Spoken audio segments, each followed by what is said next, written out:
You know, when we think about history, we usually picture kings and queens, huge empires and epic battles. But what if I told you that the foundation of our entire world, our cities, our governments, even history itself, was all built on a simple trick for growing food? Today, we're going to dig into how one single innovation completely changed the course of humanity. So, this is the big question we're tackling. How did we go from these small, scattered bands of people just trying to make it to the next day to building the massive, complex societies we call civilizations? Well, the answer starts, of all places, in the mud of a riverbank. All right, our story really kicks off with this fundamental shift. For thousands and thousands of years, just surviving was a full-time job. But then, a new way to farm came along that didn't just let people survive, it let them truly thrive. And the difference here is just night and day. On the left, you've got the old way, dry farming. You were totally at the mercy of the weather. If it didn't rain, you were in trouble.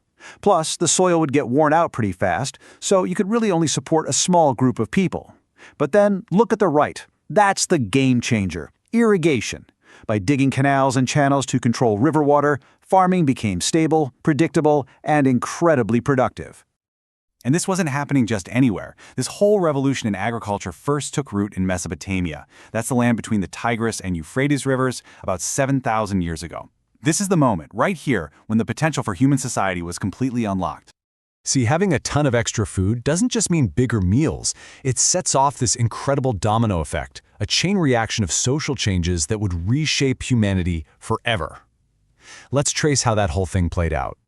And here's that chain reaction, laid out perfectly. It all starts with a food surplus. You have way more food than you need just to survive. So what happens? The population grows. But once you get thousands of people living together, things get complicated, right? You need rules, you need organization, and crucially, you need someone to manage the very irrigation canals that make it all possible. And that need for large-scale management, well, that's what gives rise to the first power structure we call the state. Historians have a name for this whole process, and they call it the urban revolution. And it's not just about buildings getting bigger, it's the moment that simple farming villages transformed into these incredibly complex cities. It's really the birth of a brand new kind of society. And with this new society came a whole new social ladder. Because for the first time, not everyone had to be a farmer. People could start to specialize. You had rulers, who were often seen as having a divine right to lead. You had priests managing the temples, which were also the economic centers of the city. Then you had warriors to protect all that surplus food, artisans creating new things, and merchants to trade them. It was the beginning of a true class-based society.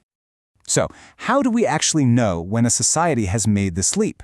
Well, historians look for a few key signs, a kind of toolkit that tells us a society has officially entered this new era of complexity. But before we open up that toolkit, it is so important to realize just how successful this new model was. By about 3000 BCE, this new way of life wasn't just a fluke in Mesopotamia. It had independently popped up in other great river valleys all around the world, in Egypt along the Nile, in the Indus Valley, and over in China. Each one developed its own unique version of this civilizational toolkit. Okay, so what's in the toolkit? The three big indicators that tell us we're looking at a civilization are the formation of cities, which we've talked about, the use of metal tools, and the third one, which is arguably the most important of them all, the invention of writing. Let's just touch on metal tools for a second. This technology was a real double-edged sword. On one hand, bronze and iron tools made farming even more efficient, which is great. But on the other hand, the exact same metals could be forged into incredibly powerful weapons. This made warfare way more destructive and made conquest a central part of life for these new states.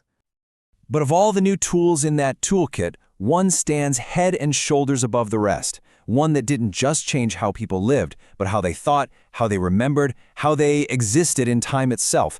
I'm talking, of course, about writing. And what's so fascinating is that writing wasn't invented for poetry or for telling epic stories. It was invented for accounting. Seriously. The temples in these early cities were also these massive storage warehouses for grain and all sorts of goods. The priests just needed a reliable way to keep track of everything coming in and going out. Writing was born as a tool for record keeping. And we see the same solution popping up in different places. Over in Mesopotamia, the Sumerians developed a wedge-shaped script called cuneiform. At the very same time in Egypt, they were creating hieroglyphics, which literally means sacred carvings. Two completely different cultures, both solving the exact same problem of how to manage a complex society. This invention, writing, created the single greatest dividing line in the entire human story. It is the line that separates everything that came before from everything that came after. It's a huge deal. And this is the crucial difference. The prehistoric age is, well, it's everything before writing. It's a past we can only guess at through things like archaeology, because knowledge can only be passed down through memory and speech, fading and changing with each generation. But the historic age, the age we are still living in, that's the era of recorded history. For the first time ever, knowledge could be stored perfectly and passed across generations without a single thing changing. And that is the ultimate legacy. That simple farming trick of using river water didn't just lead to cities and kings. It created a society so complex that it had to invent writing just to manage itself.